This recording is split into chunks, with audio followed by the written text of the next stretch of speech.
안녕하세요. 하나님 말씀을 사랑하는 나그네 교회 교우 여러분, 그리고 같이 말씀을 읽어가는 그리스도 안의 형제 자매된 교우 여러분. 오늘은 미가서 6장을 읽어가겠습니다. 지금 이 촬영 장소는 여기 앞에 우리 플라스틱 하얀 투명판으로 막혀 있어서 혹시 여러분 보실 때 어떨지 모르겠습니다. 교실에서 이렇게 강의할 때도 이렇게 플라스틱 투명판으로 막아놓고 강의를 하게 돼서 영상이 보일 때 어떨지 모르겠네요. 그러나 뭐 큰 무리 없이 보일 수 있을 거라고 생각합니다. 미가서는 3편의 예언 단락으로 되어 있다고 그랬죠. 그런데 이제 오늘 6장과 이제 내용은 마지막 단락에 이제 시작이 되어집니다. 특별히 이제 하나님께서 이스라엘 향하여 어떻게 그들에게 은혜와 사랑을 베푸셨던가, 그것들을 쭉 다시 보이면서 어떻게 하나님이 그 사랑을 입은 선택받은 백성이 하나님께 대해 그렇게 악행을 할 수 있겠느냐라는 것에 대한 질문을 던지시면서 그러므로 저들이 심판을 받는 일이 불가피하다라는 내용을 전달하고 있습니다. 1절부터 보죠. 너희는 여호와의 말씀을 들을지어다.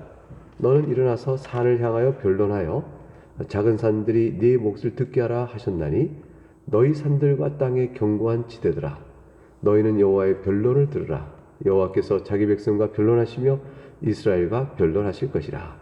변론한다. 이제 사사건건 시비를 가려 옳고 그름을 따져 살펴보자는 뜻이 되죠. 그런데 너는 일어나서 산을 향하여 변론하라 그랬어요. 작은 산들이 네 몫을 듣게 하라. 왜 산들과 작은 산들을 소환했을까요? 또 2절에 보면 너희 산들과 땅의 견고한 지대들아, 너희는 여호와의 변론을 들으라 했어요. 하나님께서 또한 그들을 불러서, 즉 산들과 땅의 견고한 지대를 불러서 하나님의 변론을 하고자 하십니다. 왜 그러셨을까요? 이것은 이 산과 땅이 변함없이 오랜 세월 장구한 세월을 지켜오면서 그곳에 살았던 이스라엘의 모든 악행들을 다 본 목격자이기 때문이죠. 그러니까 하나님께서는 그것들을 부르는 겁니다. 내가 지금 하는 것이 일시적으로 너희의 지금의 잘못을 말하는 것이 아니요 온 역사의 증인이요 너희가 이 땅에서 행한 모든 것들을 알고 있는 그 산과 땅을 불러서 한번 변론해보자. 너희가 어떻게 살아왔느냐. 그리고 산과 땅을 이제 증인으로 소환하는 것입니다. 3절에 이제 하나님께 이렇게 말씀하십니다. 내 백성아, 내가 무엇을 너에게 행하느냐? 무슨 말로 너를 괴롭게 하느냐? 너는 내게 증언하라. 이렇게 얘기해요. 내가 너에게 도대체 무엇을 행했길래? 그 행한 것은 뭘까요? 전부 사랑과 은혜 가운데 보살핀 것이었죠. 무엇을 너를 괴롭게 하느냐? 하나님께서 그들을 괴롭게 한 건 없습니다. 그들을 깨우쳐 징계하시고 하나님의 보호관 두기 위하여 그러시니 혹 있겠지만, 이스라엘을 보호하면서 이방을 심판하셨던 내용과 비추어 볼 때 하나님께서 이스라엘을 괴롭게 한 일이 없고 그들에게 공의를 굽혀 불의하게 대한 일이 없다는 뜻이죠. 너는 내게 있으면 할 말도 해봐라 말씀하셨어요. 그리고 하나님께서 이제 차근차근 저들에게 베푸셨던 은혜의 얘기를 4절부터 얘기합니다. 내가 너를 애굽 땅에서 인도하여 내었지 않느냐? 네가 종노릇하는 집이 아니었느냐? 내가 거기서 너의 모든 핏값을 다 치르고 속량하였다. 너의 노예 신분을 내가 벗어나게 하였다. 모세와 아론과 미리암을 네 앞에 보내지 않느냐? 모세와 미리암과 아론이 너희에 대한 지도자가 되어 출애굽의 일을 이끌 때 다 내가 너희를 위하여 보낸 종이 아니더냐? 5절 내 백성아, 너는 모압 왕 발락이 꾀한 것과 보올의 아들 발람이 그에게 대답한 것을 기억하라. 무슨 말이죠? 발람이란 선지자를 불러다가 이스라엘을 저주하게 해요. 그래야 자기가 이스라엘을 치려고. 그런데 발람의 입에서 나오는 말이 저주의 말이 아니라 전부 하나님의 백성인 이스라엘을 축복하는 말만 나오는 거예요. 이게 발람의 의지도 아니요, 발락이 원한 것도 아니요, 이것들 전부 다 하나님께서 역사하여 도리어 너희를 축복하게 한 것이 아니냐. 그것을 기억해보라는 것이에요. 시딤에서부터 길갈까지를 기억하라. 무슨 말이냐면 시딤은 광야길을 행하는 마지막 종착지예요. 거기서 요단강을 건너 길갈로 가면 이제 가나안 땅의 출발지가 됩니다. 그러니까 시딤에서 길갈까지를 기억하는 것은 시딤에 이르기까지 너희가 출애굽 이후부터 광야길을 어떻게 하나님이 보호하시며 왔는지를 생각하라. 그리고 요단강을 너희가 하나님의 도우심으로 요단강을 건너왔고, 그리고 길갈에서부터 시작하여 오늘의 일까지 너희가 어떻게 이 약속의 땅에서 살아왔는지 생각하라. 그런 뜻이에요. 그 시팅과 길갈은 광야의 종착점, 가나안 땅의 시작점, 그 두 개를 말하고 있어서 광야살 전체와 가나안 땅의 전체 생활을 너희가 다 기억하라고 말하는 것이죠. 그 모든 걸 통해서 볼 때 나 여호와가 공의롭게 행한 일을 너희가 알 것이다. 이 공의로운 말은 모든 너희를 해치는 자들을 내가 물리치고 너희를 보호하여 약속대로 너희가 내 말에 순종하면 복을 받고 내 말에 불순종하면 너희가 나에게 징계를 받을 것이란 말을 내가 이룬 일에 있어서 혹시 과하거나 잘못된 일이 있는가 생각해보라. 그 얘기시죠. 하나님께서 이게 변론하는 겁니다. 과연 어떠냐? 6절과 이제 8절 이하를 내려가게 되면, 근데 이러한 이제 하나님의 말씀은 저들이 어떠한 악행을 했는가를 이제 쭉 제시함으로 해서 변론의 내용을 삼습니다. 하나님께서 행하신 모든 일을 이렇게 말씀하시고 이제 6절부터 8절에 가게 되면 그럼에도 불구하고 이스라엘이 얼마나 어떻게 하나님께 악을 행하는가를 쭉 나열하세요. 그러고 나서 하나님께서 이제 너희가 돌이켜 나와 함께 나갈 것이며 나에게 순종하라 하고 이제 권고하신 말씀으로 이끌어 갑니다. 6절부터 보겠습니다. 내가 무엇을 가지고 여호와 앞에 나아가며 높으신 하나님께 경배할까? 내가 번제물로 1년 된 송아지를 가지고 그 앞에 나아갈까? 여호와께서 천천의 수양이나 만만의 강물 같은 기름을 기뻐하실까?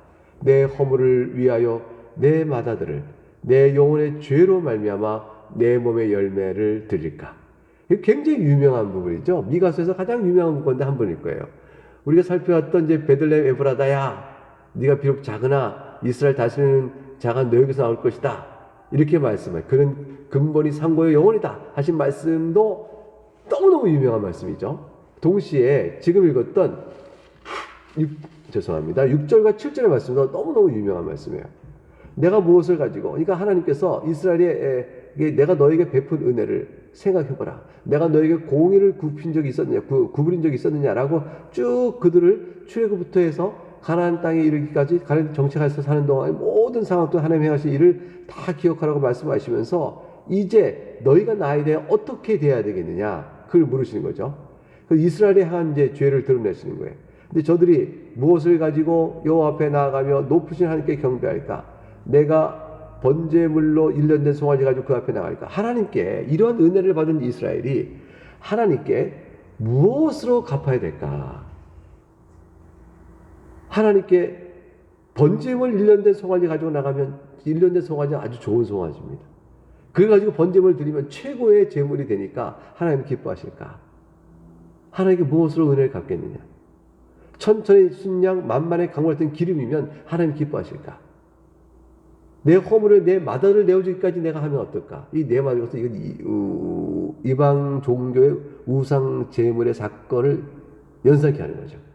그들은 이제 우상을 섬기면서 최고의 제물을 든다고 장자 즉 마다들을 내어 제물로 바치기까지 그 악행을 했거든요. 그렇게 하면 하나님이 차라리 기뻐하실까? 내 영혼의 죄를 위해 내 몸에 열매를 드릴까? 몸을 상하고 이렇게 하면 되겠느냐? 그러니까 이방 종교가 최고로 받는 제물까지 다 망라하여 너희가 무엇으로 하나님께 드리겠느냐? 그런데 내가 이것을 기뻐하겠느냐? 이 말은 뒤집어 얘기하면 너희는 내가 기뻐하는 하나도 참된 제물을 드린 적이 없었다. 내가 너에게 이렇게 은혜를 베풀고 내가 출애굽부터 지금까지 이렇게 너에게 사랑과 공의를 행했거늘 너희는 내게 대해 한 번도 합당한 제사를 드린 적이 없었다. 이런 말씀이에요. 그래서 이제 6절과 7절의 말씀은 하나님을 잘 섬기기 위한 성도의 고백이라기보다는 마땅히 해야 될 하나님께 합당한 예배를 드리지 못한 채 잘못된 의식주의와 잘못된 우상숭배의 관행에 따라서 하나님을 섬기고 있다고 생각한 저들의 악행을 지적하는 대목이죠. 저들은 그저 하나님께 번제물 1년 된 송아지 드리면 하나님 기뻐하실 거야. 이거 갖다 드려. 이렇게 천천의 수양, 강물 같은 기름, 만만의 강물 같은 기름, 그거면 하나님인데, 그러니까 물질의 풍요로움으로 하나님께 드리면 예배가 된다. 이렇게까지 생각했던 것이고 우상 숭배의 그 악한 행동대로 했으면 된다고 생각했을 정도였습니다. 그러나 8절에 이제 하나님께서 말씀하십니다. 너희가 나에게 예배를 바르게 드린 적 없었다. 그러나 8절을 보죠. 하나 사람아, 주께 선한 것이 무엇임을 너에게 보이셨나니 여호와께서 너에게 구하신 것이 무엇이겠느냐? 오직 정의를 행하며 인자를 행하며 겸손하게 네 하나님과 함께 행하는 것이 아니냐. 이것이 하나님께 받으신 예배인데 이것이 바로 출애굽의 목적이었어요. 이렇게 하나님과 동행하며 정의와 인자를 사랑하며 겸손하게 하나님과 동행하는 그 백성을 삼으시려고 애굽에서부터 광야에서부터 가나안 땅의 긴 세월을 하나님께 돌고 오셨는데 저들은 전혀 이름으로 실패한 자로 수고한 것입니다.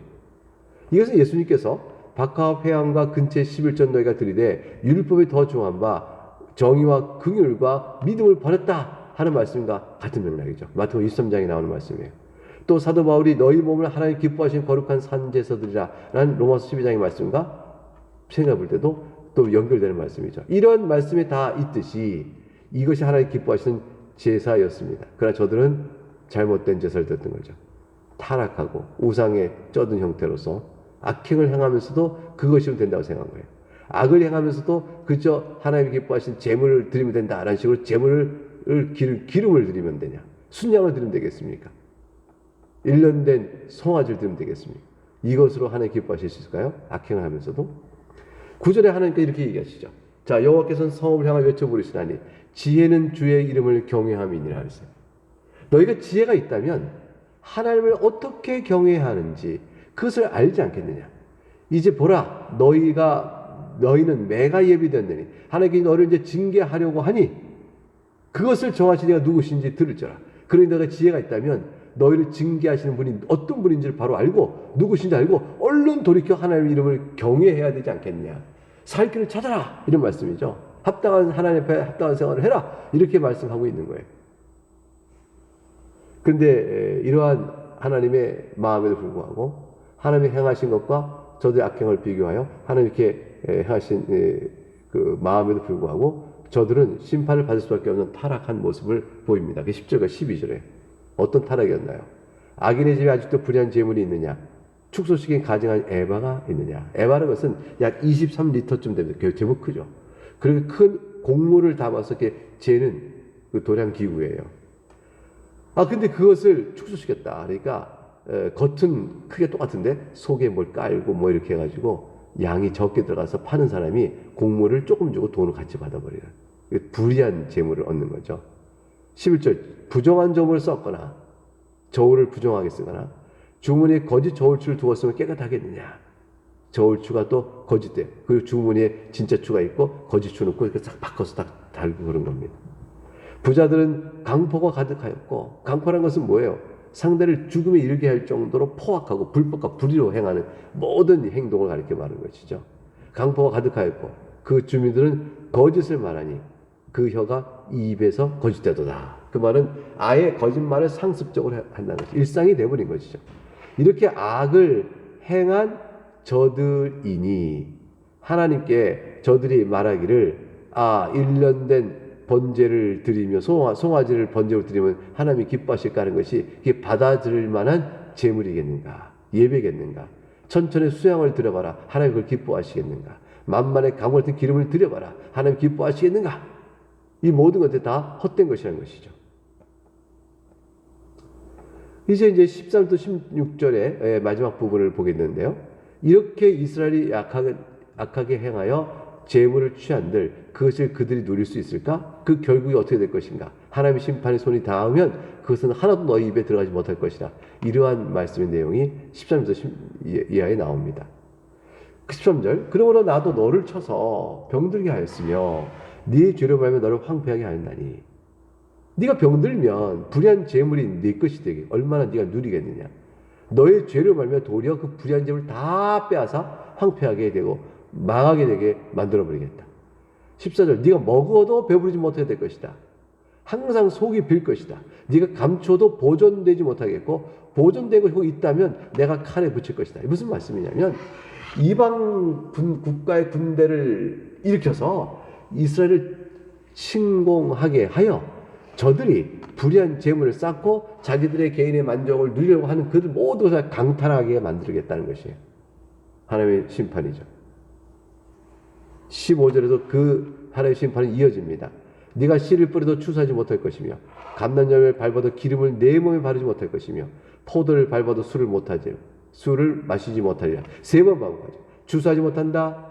이게 마땅한 노동의 결과를 못 얻는다는 거예요. 씨를 뿌리면 씨를 뿌린 자가 추수해야 될 거 아니겠어요.